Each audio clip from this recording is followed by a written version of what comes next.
তারপর স্ত্রীর মুখের উপর দরজাটা ধরাম করে আটকে দিল সে। আর ওই শব্দে বুকটা কেঁপে উঠল ইউষার। কোনো এক ভবিতব্য সংখ্যায় বিবর্ণ হয়ে গেল মুখশ্রী। টলতে টলতে খোলা বারান্দার দিকটায় হেঁটে এলো ও। বেঞ্চে বসলো কোনো রকম। হাত পা ঘামছে, বুক ধরফর করছে, বারবার কানে ভাসছে। আমরা ভালোবেসে বিয়ে করেছিলাম। ভালোবাসা মাই ফুট। ইউষা কেমন করে ঢোক গিলল। চেহারা আরো ফ্যাকাশে লাগলো তখন। যাদের একটু আগে দেখলো তারা ভালোবেসে বিয়ে করেও এভাবে দুজনে থেকে আলাদা হয়ে যাচ্ছে। ছেলেটা এভাবে বলছে, রুচি নেই আর। সে বিরক্ত। তাহলে অয়ন ভাই তো ওকে ভালোবেসে বিয়ে করেনি, করেছেন মুভ অন করতে। যদি দুদিন পর সেও পাল্টে যায়, ওকেও এভাবে বলে, যদি সেও বলে ইউষা গো টু হেল, তোর থেকে রুচি চলে গেছে, বিদায় হো। একবারে তাকে না পাওয়ার জ্বালা ইউষা মেনে নিয়েছিল, কিন্তু পেয়েও হারাবে কি করে? একবার তার বউ হয়েও আবার দূরে যাবে কি করে? কাঁপতে কাঁপতে হুট করে ঝরঝরিয়ে কেঁদে ফেললো মেয়েটা। দুটো মানুষ ভালোবেসে বিয়ে করলো, অথচ এই পর্যায়ে তারা একসাথে থাকতে পারছে না। আর অয়ন ভাই, সে যে ভালোই বাসেন না, তাহলে সেও চলে যাবে। অয়ন ছাড়া করিডোর খুঁজে শেষে রুফটপের এই বারান্দায় ওকে পেল। ঘন ঘন পা ফেলে এসে দাঁড়ালো ওর সামনে। ঈশা, চাবি এনেছি, আয়। ইউষা মুখ তুলে চাইল। টলমলে চোখ দেখে চমকে গেল অয়ন। উদ্বিগ্ন হয়ে বলল, কি হয়েছে? ফুপিয়ে উঠল ইউষা। চোখের জল ঠিকরে পড়ল উরুতে। অয়ন চিন্তায় উত্তেজিত হয়ে পড়ে। দু হাঁটু গেড়ে ওর সামনে বসে বলল। কি হয়েছে ঈশা, কাঁদছিস কেন? ইউষা হেঁচকি তুলে কাঁদছে। অয়ন হাতের আঁচলে ওর দুই গাল তুলে বড় প্রশ্রয়ের সুরে বলল। আমায় বল, কি হয়েছে? তুরন্ত ধরফরিয়ে অয়নের বুকের ভেতর ঝাঁপ দেয় মেয়েটা। বেঞ্চ থেকে নেমে এসে হাঁটু মুড়ে বসে পড়ে সামনে। দু হাতে গলা পেঁচিয়ে ধরে বুকের সঙ্গে স্বীয় মাথাটা ঠেসে রেখে বলে, অয়ন ভাই, অয়ন ভাই, তোমার যদি আমাকে কোনোদিন সহ্য না হয়, কোনোদিন আমাকে দেখতে ইচ্ছে না করে, তাও আমাকে ছেড়ে দিও না। আমি মৃত্যু অবধি তোমার বউ হয়ে বাঁচতে চাই। অয়নের চোখ মুখ ঠান্ডা হয়ে গেল। হৃদয়ের আনাচে কানাচে কোপ পড়ল সজোরে। আরো ধীর স্বরে শোধালো। কি হয়েছে? ইউষা মুখ তুলে অধৈর্য হয়ে বলল, তুমি আগে বলো, আমায় কখনো ছাড়বে না তো? আমাকে ভালো না বাসলে কখনো দূরে সরিয়ে দেবে না তো? ছাড়বো না, সে তো আগেই বলেছি, তাহলে আবার এই কথা কেন? ইউষা ছটফটিয়ে বলল, কিন্তু আমি যে ভরসা পাচ্ছি না, আমার যে বড্ড ভয় করছে। তোমায় ছেড়ে যাওয়ার ভয়। কি করলে ভয় করবে না? ইউষার কান্না থামলো একটু। বেজান স্পন্ধ চোখে চেয়ে রইল 2 সেকেন্ড। অশ্রু জলটা চাঁদের আলোয় ওর গালে চিকচিক করছে। খোলা হাওয়ার নিষ্প্রভতা বাড়িয়ে দিতে অয়নের চোখে চোখ রেখে বলল। আমাকে একটা বাচ্চা দাও। অয়ন স্তম্ভিতের ন্যায় চেয়ে রইল, বাক্রুদ্ধ বিহবল দৃষ্টিতে। আকাশ ভেঙে মাথায় পড়লে যেমন হয়, অতটা বিধ্বস্ত লাগলো ওর মুখ। দুদণ্ড সময়ে সময়ে শ্বাস টেনে কিং কর্তব্য বিমূর বনে বলল। কি? ইউষা নিজের মাঝে নেই। মেয়েটা হিতাহিত জ্ঞান শূন্য হয়ে গেছে। ভালোবাসা হারানোর শঙ্কায় ওষ্ঠাগত প্রাণ নিয়ে ফের হু হু করে কেঁদে ফেলল মেয়েটা।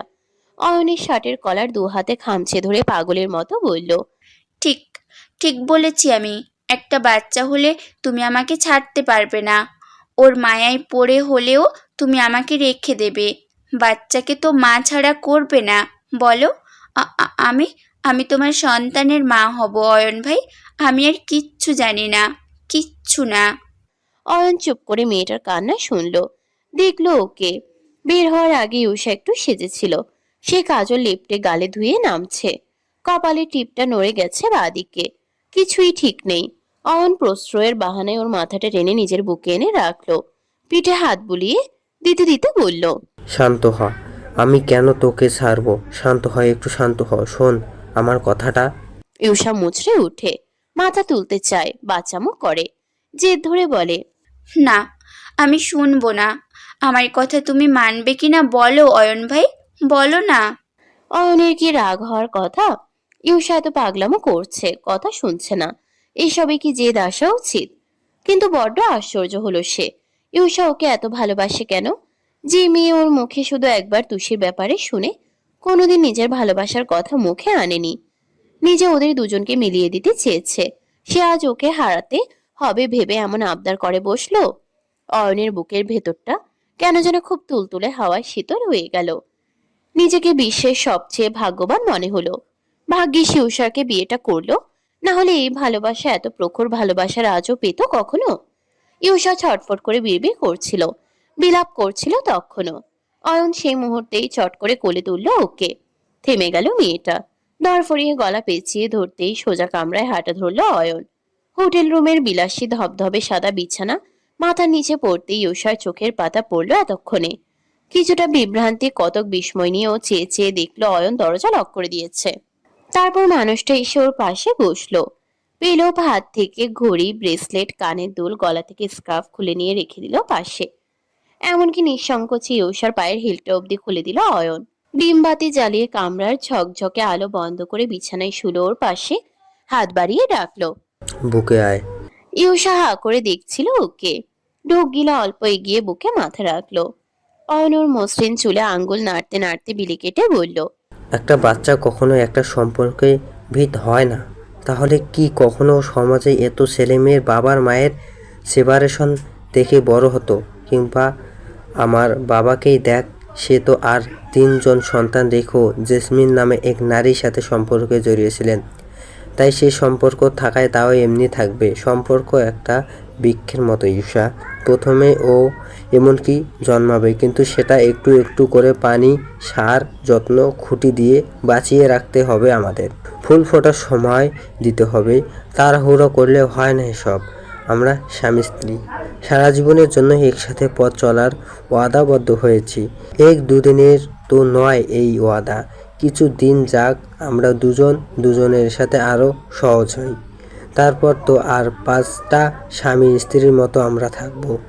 কিন্তু আজ যদি তোর কথায় আমি সায় দেই, সেটা মনের বাইরে গিয়ে তোকে ছোঁয়া হবে ঈশা। এরকম সম্পর্ক টেকানোর স্পর্শ, এটা আরও তোকে অসম্মান করা হবে। আমি চাই না আমি তোকে প্রথম স্পর্শ ভালোবেসে করব। সম্পর্ক বাচ্চা দিয়ে কেন টিকতে যাবে? আমাদের সম্পর্ক টিকবে ভালোবাসা দিয়ে। আজ তুই আমাকে যেমন ভালোবাসিস, একদিন আমি এর চেয়েও বেশি ভালোবাসবো তোকে। তুই শুধু একটু মানিয়ে নে, একটু বিশ্বাস রাখ। আমি সর্বোচ্চ চেষ্টা করছি তোকে ভালোবাসবো, তাই। আর আমি যে আমার চেষ্টায় সফল হব, এতটুকু কনফিডেন্স আমার নিজের প্রতি আছে, বুঝলি? শেষ কথায় নাকটা টেনে দিল অয়ন। কত স্বাভাবিক ও! দেখে মনেই হলো না একটু আগে বাইরে স্ত্রী কি অদ্ভুত হাবভাবের সম্মুখীন হয়ে এলো। ইউষা সব কথা ভদ্রমেয়ের মতো শুনলো। অয়ন শ্বাস টানলো, ছাড়লো, আবার ইতস্তত করলো কিছু একটা নিয়ে। তার সাবলীর চেহারায় স্পষ্ট ফুটে উঠল সেই ছাপ। ইউষা বিমর নজরের মাঝেই হুট করে ঠোঁট নামিয়ে একটা চুমু খেলো ওর কপালে। বলল, আজকের জন্য এতটুকুই, ঘুমা এখন। চমকে গেল ইউষা। এক চোট দোলে কাঁপলো ওর শরীর। বিস্মিত বনে চেয়ে থাকতেই দেখে অয়ন চোখ রাঙিয়ে বলল, ঘুমা। চট করে মেয়েটা চোখ বুঝে নিল। 5 থেকে 10 মিনিট পর অয়ন টের পেল ইউষা সত্যিই ঘুমিয়ে গেছে। স্বস্তির শ্বাস নিতে নিতে নিজের মাথাটা পেছনে হেলে দিল ও। কিছুক্ষণ ওইভাবেই কাটলো ওদের। তারপর আস্তে করে মেয়েটাকে বালিশে শুয়ে দিয়ে বিছানা থেকে নেমে গেল অয়ন। এখন ওর ফ্রেশ হওয়া বাকি। গাইনি ডাক্তারের চেম্বারে তুষির সিরিয়াল ছিল 6। একবার দেখিয়েছে, আল্ট্রাসাউন্ড করিয়ে হাতে রিপোর্ট পেল মাত্র। এখন দেখাতে হবে আবারও। চশমা পরা অভিজ্ঞ নারীর ডাক পড়তেই ফাইল হাতে উঠে গেল তুষি। চেয়ারে বসতেও পারেনি স্বার্থ, দরজা ঠেলে বলল, Am I allowed? ভদ্রমহিলা শুধালেন, আপনি ওর হাজবেন্ড? হুম। জি আসুন। স্বার্থ এসে পাশের চেয়ার টেনে বসলো। ওর গায়ে ইউনিফর্ম। তুষিকে বাসায় পৌঁছে দিয়ে আবার থানায় যাবে। ভদ্রমহিলা এক পল চশমার ভেতর থেকে ওর বুকের উপর লাগানো নামের অংশটুকু পড়লেন, হেসে বললেন, ও আইসি, মিস্টার স্বার্থ আরবার। আপনাকে তো একটা ধন্যবাদ জানানো বাকি। স্বার্থ ভ্রু বাঁকালো। কিসের? লাস্ট কোটা কেস দেখলাম তো। It's my duty. ফাইল চাইতেই তুষির দিকে হাত বাড়ালেন তিনি। মেয়েটা সদ্বেগে এগিয়ে দেয়। ভদ্রমহিলা উল্টে পাল্টে দেখে বললেন, বললাম না 9 সপ্তাহ চলছে, হার্টবিট ভালো, তবে আপনার হিমোগ্লোবিন কম। ওষুধ যা যা দেব সব নিয়ম করে খাবেন। লং জার্নি করা যাবে না, উপর হয়ে শোবেন না। কাঁচা পেঁপে এড়িয়ে যাবেন। এখন থেকে কোনো অ্যান্টিবায়োটিক নেওয়া বন্ধ। বেশি বেশি ডিম, দুধ, ফল খাবেন, মিষ্টি কম খাবেন, সুগার বেড়ে যায় এই সময়। তুষি বাধ্যের ন্যায় ঘাড় কাত করলো। সার্থ ফট করে জিজ্ঞেস করলো। ইন্টিমেসিতে কোনো ঝামেলা আছে? ভদ্রমহিলা একটু ভেবাচিকা খেলেন। তুষি লজ্জায় হা করে চাইলো ওর দিকে। স্বার্থর মাঝে প্রভাব পড়লো না, উল্টে ফের বলল। Can be? ভদ্রমহিলা ধাত সামলে বললেন। জি, পারবেন। ওনার তেমন কোনো কমপ্লিকেশন নেই, বরং রিপোর্ট খুব ফ্রেশ। স্বার্থ হাঁপ ছাড়লো, যেন বাঁচলো বড়। তুষির দিকে তাকাতেই দেখলো মেয়েটা তাজ্জব চোখে চেয়ে। ও নির্লিপ্ত চিত্তে বলল। কি দরকারি প্রশ্ন করব না? ভদ্রমহিলা হাসলেন। কোনো সমস্যা নেই, ইটস নর্মাল। আপনি তাহলে আসুন, নিয়মিত চেক আপে থাকবেন, নিজের খেয়াল রাখবেন। স্বার্থ উঠে দাঁড়িয়ে বলল। ওর রাখতে হবে না, আমি যথেষ্ট। আপনি প্রেসক্রিপশন আমাকে দিন। ভদ্রমহিলা ফের হাসলেন। তুষিকে বললেন। আপনি লাকি, কিন্তু বেশ ভালো হাজবেন্ড আপনার। তুষি এ পর্যায়ে মাথা নুইয়ে হাসলো। বুক ফুলিয়ে শ্বাস নিতে নিতে স্বার্থকে দেখে ভাবলো। সে আর বলতে। তুষির ছাদে দোলনায় বসে পা দোলাচ্ছিল। মা হওয়ার খবর পেয়ে বাড়িতে ওর খুব কদর বেড়ে গেছে। এখন কাজের মধ্যে দুই, খায় আর শোয়। দাদিও আর সকাল সকাল ঘুম থেকে তুলতে আসে না। তুষির হাতে তেঁতুলের আচারের কাছের বয়াম ছিল, রোদে শুকোতে দিয়েছিলেন তনিমা। ও এসেই ঢাকনা খুলে আঙ্গুল ডুবিয়ে দিয়েছে। আজকাল টক দেখলে এত লোভ হয়। কিছু সময় পর নিচ থেকে হাসনা হাঁক ছুড়লেন। কর্কশ গলায় ডাকলেন। এসেরি, সন্ধ্যা হইতাছে, নামোস না কে? তুষি চেঁচিয়ে জানালো। নামি দাদি। 2 ঘন্টা বইয়া হুনতাছি, নামি নামি, নাম সেরি, পিসা লইয়া আসমু। ওহো, তুমি তো এখন পোয়াতি, তোরে পিডান যাইব না। তুই নাম তুষি, সন্ধ্যাকালে ছাদে থাকুন ভালো না। জিনাইসা চুমা দি। হাসনার বকাঝকার মাঝ রাস্তায় থামলো। কি দেখে যেন কথা আটকে নিলেন। তুষি একবার পিছু ছেয়ে ভাবলো, দাদি হয়তো নিজেই আসছে এখানে, আসুক না। একটু কথা শোনালেও তুষি ছাদে আরো সময় বসবে। এত নরম নরম বাতাস, বৈশাখ মাসেও আবহাওয়া এত ঠান্ডা থাকে। আহা, কি যে ভালো লাগছে। সেই সময় মাথার পেছন দিকে 2 আঙ্গুল দিয়ে টোকা মারলো কেউ একজন। চমকে ফিরল মেয়েটা। ইউনিফর্ম পরা স্বার্থ ভ্রুছিয়ে বলল। এখানে কি? তুষি উচ্ছ্বসিত হয়ে বলল। আপনি এত আগে চলে এলেন, ভালোই হয়েছে, চলুন ঘরে যাই। ঘরে গিয়ে কি করবে? কিছু কি ভাবছো? কি ভাববো? কাল ডাক্তার কি বলেছে শুনেছো? কি? এটা সেফ জোন। আপনার মাথায় খালি ওসব ঘুরতে থাকে, তাই না? আমি মোটেই সেজন্য ঘরে যেতে চাইনি, আমি তো গল্প করব ভাবছি। স্বার্থ হাত পাতলো। তুষি লাফিয়ে লাফিয়ে ধরলো ওর হাতটা। স্বার্থ সামনে পা বাড়িয়ে বলল। মা হচ্ছে ভালো, কিন্তু পড়াশোনার কথা ভুলে গেলে চলবে না। তোমার ক্লাস 4-এর ফাইনাল আসছে, খুব সুন। পড়তে হবে তুষি, নাস্তা খেয়ে সোজা পড়ার টেবিলে। তুষি থেমে দাঁড়ালো অমনি। ঠোঁট গোছ করে বলল। আমার এখন পড়তে ইচ্ছে করছে না। শেষটুকু বলতে বলতে 2 হাতে স্বার্থর গলা পেঁচিয়ে ধরলো তুষি। ও সঙ্গে সঙ্গে হাত দুটো নামিয়ে দিয়ে বলল। এত সহজে আমাকে পটানো যায় না। ইউসাকে না কেঁদে কেঁদে বলেছিলে পড়ার খুব শখ, শখ পালালো কেন? তুষি মাথা নুইয়ে ঠোঁট উল্টে বলল। আসলে আমার লজ্জা লাগছে। লজ্জা কিসের? 2 দিন পর মেয়ের মা হব, মেয়ের সাথে একই সঙ্গে স্কুলে যাব, বলুন ইস কি বাজে লাগবে বলুন তো। স্বার্থ তাজ্জব হয়ে বলল। এসব ঢুকেছে মাথায়? নিজে নিজে ঢুকিয়েছো নাকি কেউ ঢুকিয়েছে? কে ঢোকাবে? আমি ভেবে দেখলাম। আর ভাবার দরকার নেই। তোমার এরকম চিন্তা ভাবনার জন্যই তোমাকে নর্মাল কোনো স্কুলে আমি দিইনি। যেখানে ভর্তি করিয়েছি সেখানে কত বয়সের লোক পড়ে দেখনি? তারপরেও এসব কথা আসবে কেন? তুষির মুখটা নুয়ে গেল, মিনমিন করে বলল। কিন্তু আপনি হাসবেন না? হাসবো কেন? তুষি অসহায় মুখে বলল। আপনার বাচ্চাও পরীক্ষা দিচ্ছে, আমিও দিচ্ছি, হাসবেন না আপনি? স্বার্থর দীপ্ত চোখটা নিভে গেল অমনি। খারাপ লাগলো এই যাত্রায়। একটু এগিয়ে 2 হাতে মেয়েটাকে নিয়ে এলো বুকে। প্রশ্রয়ের সুরে বলল। পোকা, তুমি কি ইচ্ছে করে পিছিয়েছো? ভাগ্য পিছিয়ে দিয়েছে, কিন্তু এই পিছিয়ে থাকা বেশি দিনের হবে না। তুমি একদিন অনেক এগিয়ে যাবে তুষি। সেদিন পেছনে ফিরে তুমি যতবার তাকাবে, আমি ততবার তোমাকে আরো এগিয়ে যাওয়ার অনুপ্রেরণা দেব। তুষি ওই বুকটাই মিশে রয়। প্রাণ ভরে শুষে নেয় স্বামীর শরীরে উষ্ণতা। বলে। আমি একা কখনো এগোবই না, তাও আপনাকে পেছনে রেখে। আমি সবসময় আপনার হাত ধরে ধরে হাঁটবো। জীবনের প্রত্যেক বাঁকে আমি আপনার সঙ্গে সঙ্গে থাকবো। স্বার্থ হৃদয় জুড়িয়ে গেল। এমন প্রাণে লাগার মতো কথা ওকে কেউ কখনো বলেনি। প্রশান্তি নিঃশ্বাসটা লুকিয়ে দুষ্টুমি করে বলল, আচ্ছা, তাহলে তো পড়তে হবে, কারণ স্বার্থ ওর শিক্ষিত বউ চাই, সে ক্লাস 4-এর মেয়েদের সাথে হাঁটে না। তুষি কপাল কুঁচকে চাইল। মৃদু রেগে বলল। হাঁটে না, কিন্তু বাকি সব করে। স্বার্থ চোখ রাঙিয়ে বলল, এই, কি, ভয় পাই না? তাই? ও মাথাটা একটু এগোতেই তুষি সাথে সাথে নিজের ঘাড় পিছিয়ে বলল। না না, পাই। হেসে ফেলল স্বার্থ। ভ্রু দিয়ে ইশারা করলো নিচে নামার জন্য। এগোতে তুষি যেই মার্বেল সিঁড়িতে পা রাখতে যাবে, ঝট করে কোলে তুলল ওকে। মেয়েটা অবাক হলেও চমকায়নি, হাসলো বরং। স্বার্থ সেই আলোর মতো হাসি দেখে মুগ্ধ চোখে বলল, আগে বুঝি করতো না?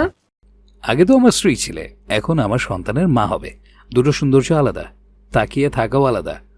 হাসনাত ছিলেন সিঁড়ির গোড়ায়। তখন স্বার্থকে দেখে এই কথা থামিয়েছিলেন।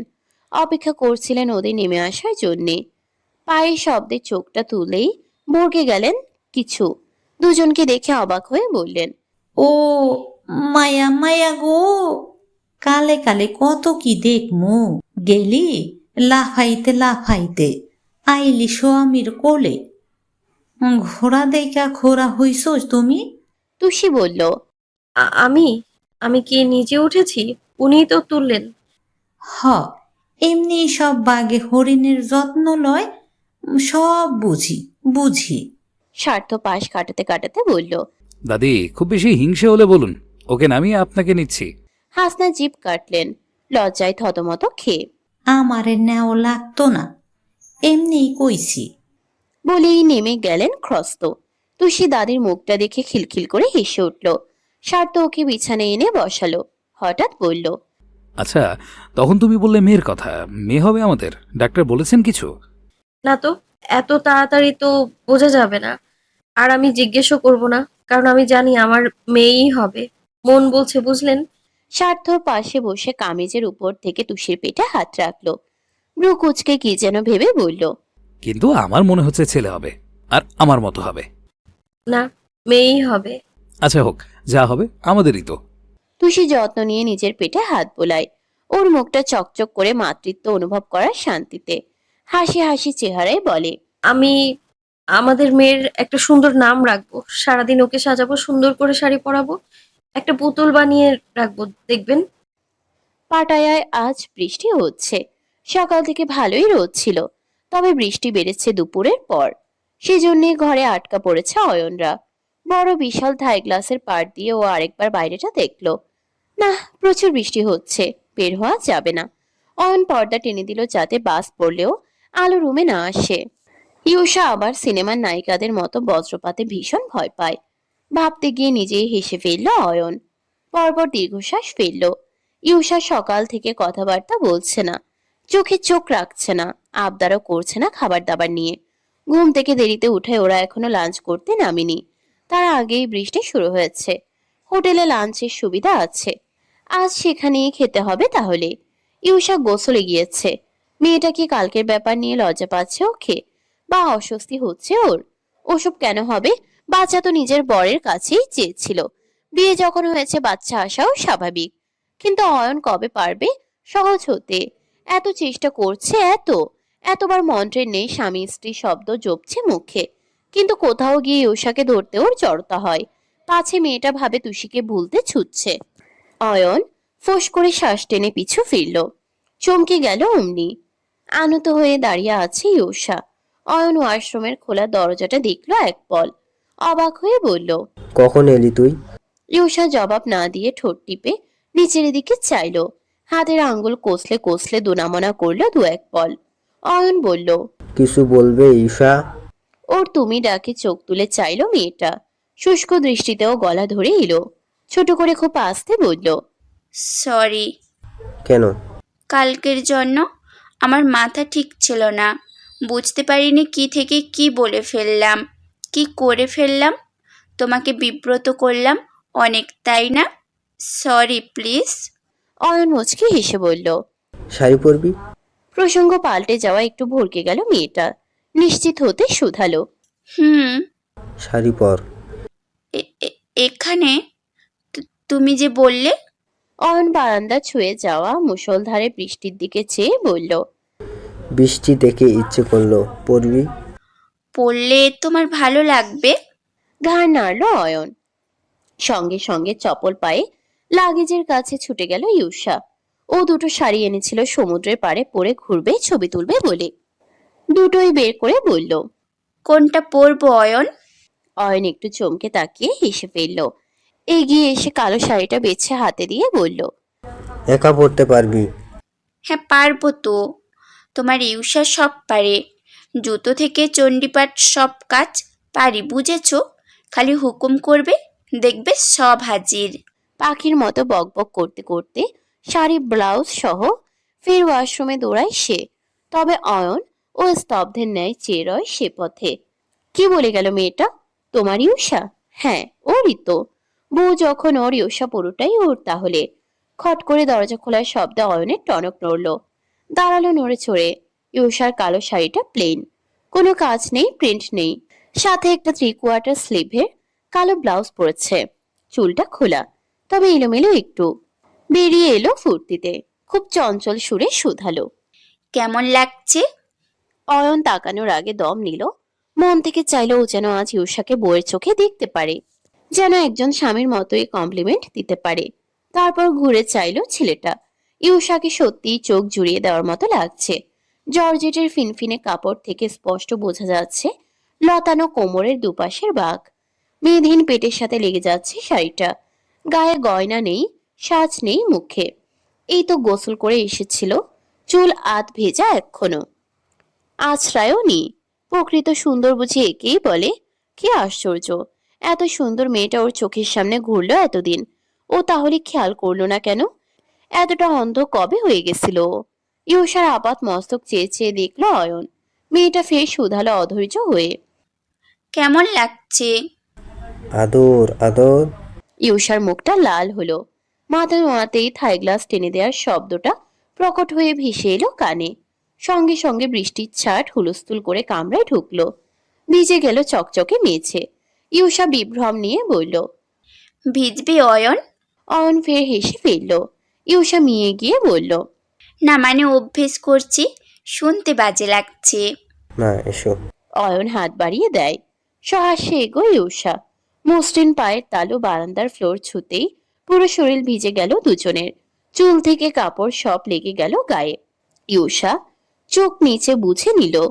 এত বেগ নিয়ে তেরছাভাবে বৃষ্টি ধেয়ে আসছে তাকানো দুষ্কর। অয়নের পরনে অফ হোয়াইট ট্রাউজার আর সাদা পোলো টি শার্ট। তালু থেকে চুল চুইয়ে এসে কপালের উপর পড়ছে। হাত দিয়ে ঠেলে পূর্ণ দৃষ্টিতে ইউষার দিকে তাকালো ও। আজ সেই চাউনিতে সংকোচ আসতে দিল না। দিল না কোনো জড়তা কিংবা অস্বস্তির জায়গা। ভেজা শাড়িতে ইউষার পেট চেয়ে আছে। আকর্ষণীয় মেয়েলি গতর ধরাছোঁয়ার মধ্যে। ধনুকের মতো বাঁকানো শরীরের সব থেকে নিবেশিত অংশ বুকের খাসটায় নজর পড়তেই অয়ন চোখ সরাতে চাইল। পরপর মনে হলো সরালে হবে না, ইউষাকে ওর দেখতে হবে। যতভাবে যেভাবে ইচ্ছে হয় দেখার সাহস করতে হবে। ইউষা তক্ষুনি বলল, বাব্বা, এত মুষলধারার বিদেশেও বৃষ্টি হয়, তাকানোই তো যায় না। বলতে বলতে ঘাড় ফেরাতেই থমকালো এক চোট। সহজ মুখটা নুয়ে পড়ল লাজে। কি দেখছো? অয়ন উত্তর দিল না, চেয়ে রইল অমন। ইউষার শরীরটা কেমন বিবশ হতে শুরু করলো। ছটফটিয়ে পাশ কাটিয়ে ফিরতে নিলেই হাত টেনে ধরলো অয়ন। ডাকলো ধীর স্বরে। ঈশা। এক হ্যাচকা টানে পাশ থেকে মেয়েটাকে নিজের সামনে এনে দাঁড় করালো অয়ন। ঠিক মুখোমুখি। মুহূর্তেই কোমর জড়িয়ে ধরলো এক হাতে। ইউষার শরীরে বিদ্যুৎ খেলে গেল, চিবুক মিশে গেল গলায়। অয়ন বলল, আমার দিকে তাকা। বর্ষার তাণ্ডব ছাপিয়ে নিভু নিভু নয়নজোড়া তুলল ও। অয়ন ঢোক গিলল চোখাচোখি হতেই। কাজল দেওয়ার পরের দিন মেয়েদের চোখ হয়তো আরো বেশি সুন্দর লাগে। এই যে ইউষার ভাষা ভাষা আঁকি দুটো যেন কবিতার মতো। এই চোখের চেয়ে শুধু জীবনে মুভ অন নয়, শত জনম এমনিই কাটিয়ে দেয়া যাবে। অয়ন বলল, এবার আমাকে জড়িয়ে ধর, ঠিক কালকের মতো শক্ত করে ধরবি। ইউষা হতবাক হয়ে বলল, হ্যাঁ, হঠাৎ কেন? তুই কাল জড়িয়ে ধরায় আমার হার্ট খুব জোরে বিট করছিল, আজকেও করে নাকি দেখবো, ধর। ইউষার চোখে বিস্ময়ের ভেলকি। বুঝলো না কি করবে। অধৈর্য হয়ে নিজেই ওর হাত দুটো নিজের শরীরের দুপাশে পিছিয়ে দিল অয়ন। তুরন্ত ইউষার বুক এসে লাগলো তার বুকে। ঘনিষ্ঠতা বেড়ে যেতে অয়ন হাত বাড়িয়ে জড়িয়ে ধরলো ওকে। ইউষা কাঁপতে কাঁপতে মিশে গিয়ে শুধালো। ক- ক- করছে। কথা বলিস না, I have to feel it. ইউষা সত্যিই চুপ করে গেল। এখনো বৃষ্টি পড়ছে, তার মাঝে অয়নের সাথে মিশে মিলে একাকার হয়ে যাচ্ছে মেয়েটা। খুব দূরে বাজ পড়ল তক্ষুনি। ইউষা ভয়ে এতক্ষণে শিথিল হাত দুটো দিয়ে খামচে ধরল ওর পিঠ। মুখ আলগোছে লুকিয়ে নিল বুকের ভেতরে। অয়ন সঙ্গে সঙ্গে শ্বাস নিয়ে বলল। করছে, my heart beated so fast. Shahjalal আন্তর্জাতিক বিমানবন্দর, ঢাকা। ডেনমার্কের লম্বা সফরের জন্যে আইরিন, নাসিরা, রোকসানা পুরোদমে তৈরি হয়ে ব্যাগপত্র সমেত এসে নামলেন এখানে। ঘড়িতে মধ্য দুপুর সে সময়। ফ্লাইটের আর কিছু সময় বাকি। সকল যাত্রীরা যে কমন লাউঞ্জ আর ফুডকোর্ট ব্যবহার করেন, মা বাবার সাথে সেখানে এসে বসলো আইরিন। রোকসানা খেয়ে বের হননি, খাবেন কিছু। আর অন্যদিকে আইরিনের খিদেটিতে কোথাও একটা পালিয়ে গিয়েছে। গলা দিয়ে দানা পানি নামতে চাইছে না। বুক মুচড়ে মুচড়ে কান্না আসছে বারবার। মায়ের জন্যে পারছেও না কাঁদতে। মাম্মা বিরক্ত হন, ধমকান, বোঝান, নিজেও কষ্ট পান। আইরিনের জীবনে মায়ের দাম অনেক। ও মাম্মাকে কষ্ট দিতে চায় না। রোকসানা যেতে যেতে শুধলেন। কি খাবে কিউটি? মেয়েটা বিরস মুখে হাসলো। কিছু না। রোকসানা উঠে গেলেন নাসিরকে নিয়ে। ভদ্রলোক 2 মিনিট বাদে ফেরত এলেন ম্যাঙ্গো শেক হাতে। আইরিনের দিকে বাড়াতেই ও বলল। আমি তো বললাম কিছু খাবো না। তোমার মাম্মা বকবেন, ধরো। নীরস শ্বাস ফেলে হাতে নিল আইরিন। ওয়ান টাইম গ্লাসে শেকের মাঝে ডুবানো লম্বা পাইপটা ওর দিকে চেয়ে আছে। আইরিনের ইচ্ছে হলো না চুমুক দিতে, বরং বুক ঠেলে আসা কান্নায় চোখ ভিজে উঠল।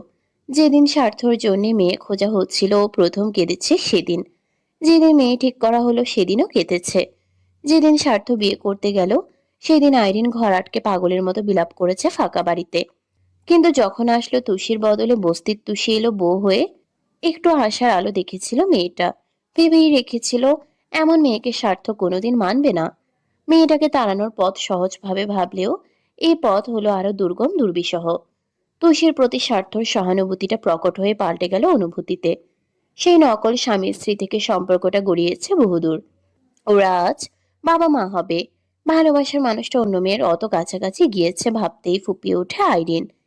এক চোখ থেকে একটা জলের লাইন গড়িয়ে এসে এক গালে নামে। তখনই মুখের সামনে একটা সাদা রুমাল ধরলো কেউ একজন। ভ্রু কুঁচকে ভেজা চোখে পাশ ফেলল মেয়েটা। হাসি হাসি মুখের পুরুষটিকে দেখে চমকে বলল। আপনি? জামিলের পায়ের কাছে একটা বিশাল লাগেজ রাখা, মাথায় হ্যাট, গায়ে স্যুট, পুরো দস্তুর সাহেবিয়ানা চেহারায়। চিরচেনা চকচকে হাসি দিয়ে বলল। কেমন আছেন আয়োডিন? আপনার দেখি কান্নাকাটি এখনো শেষ হয়নি। আইরিন উদ্ভ্রান্তের ন্যায় আশেপাশে দেখলো এক পল। একই রকম বিস্ময় নিয়ে বলল। আপনি এখানে কি করে এলেন? জামিল সোজা হয়ে বসলো। প্লেনে বুঝি আপনি একা চড়তে পারেন? আমি পারি না। আমি কি সেটা বুঝিয়েছি নাকি? যাকগে যাক। কোথায় যাচ্ছেন আপনি? আপনার সাথে। কি? রিল্যাক্স, মজা করলাম। অস্ট্রেলিয়া যাচ্ছি, আমার নিজের জায়গায়। তো এখানে কি কাজ? আপনার রুট তো অন্যদিকে। জামিল ভ্রুকুচকে বলল। আপনি খ্যাঁচ খ্যাঁচ করছেন কেন? আমি কি ওইদিকে ছিলাম যে আপনাকে দেখে এখানে এসেছি? আপনি কাঁদছিলেন দেখে এখানে বসেছি এমন না, ওকে? এটা কমন লাউঞ্জ। সব রুটের যাত্রীরা এখানে থাকবে, স্বাভাবিক। আশ্চর্য। আইরিন মুখ ঘুরিয়ে বসে রইল। জামিল একটু এগিয়ে চাপা কণ্ঠে বলল। স্বার্থ বাবা হচ্ছে, শুনেছেন? আইরিন চোখ বুঝে দাঁত পিষে বলল। কাটা গায়ে নুন ছিটাতে এসেছেন? জামিল অবুঝের ভান করে বলল। ঘাঘা টাকার আপনার। ও হ্যাঁ, আপনি যে স্বার্থকে পছন্দ করতেন আর ও আপনাকে ছ্যাঁকা দিয়েছে, আমি তো এটা ভুলেই গিয়েছিলাম। আইরিন ফুঁসে উঠে বলল। দেখুন, মেজাজ খারাপ করবেন না। জামিল মুহূর্তেই তুলোর মতো নরম দৃষ্টিতে বলল। খুব কষ্ট হচ্ছে, তাই না? ভেতরে তোলপাড় আইরিন কাউকে বলতে পারছিল না। এই একটা প্রশ্নে প্রশ্রয় পেতেই ওর চোখে মুখের বন্যি শান্ত হয়ে গেল। মাথা নুয়ে বলল। হচ্ছে। জামিল দীর্ঘশ্বাস ফেলে বলল। স্বার্থকে আগে কোনোদিন বলেননি কেন? বিয়ের পর পেছনে ঘুরলে হবে? বউ রেখে আপনাকে পাত্তা দেবে? ও তো তেমন পুরুষ না। বলতে চেয়েছিলাম, বলতে চাইতাম, কিন্তু মাম্মামকে ভয় হতো। মাম্মাম যদি মেনে না নেয়, তাই চেপে রেখেছিলাম। কিন্তু যেদিন মাম্মাম নিজেই সায় দিল, সেদিন বুঝলাম মাম্মামের কথা না ভেবে আগেই এগিয়ে যাওয়া উচিত ছিল। অবশ্য তাতে লাভ হতো না। স্বার্থ ভাইয়া আমাকে সেভাবে পছন্দই করেন না কখনো। আইরিন দুঃখের কথা বলছিল নিচের দিকে উদাস চোখে চেয়ে, অথচ যাকে বলছিল সেই ছেলেটা আলগোছে ওর হাত থেকে ম্যাঙ্গো শেকের বোতলটা নিয়ে চুমুক দিল পাইপে। মাথা নেড়ে বলল। So sad. আইরিন খেয়াল করতেই নাক ফুলিয়ে তাকায়। জামিল সঙ্গে সঙ্গে ফিরিয়ে দিয়ে বলল। মাত্র 1 সিপ নিয়েছি। আইরিন কিরমির করে উঠল। আপনি একটা ফালতু লোক। I agree. না হলে কি এখানে এসে বসি? আইরিনের ঝগড়ার মন নেই, পোড়া শ্বাস ফেলল। হঠাৎ করে বলল। আচ্ছা, আপনি একটা কথা বলেন আমাকে। কি কথা? আমি দেখতে সুন্দর নই?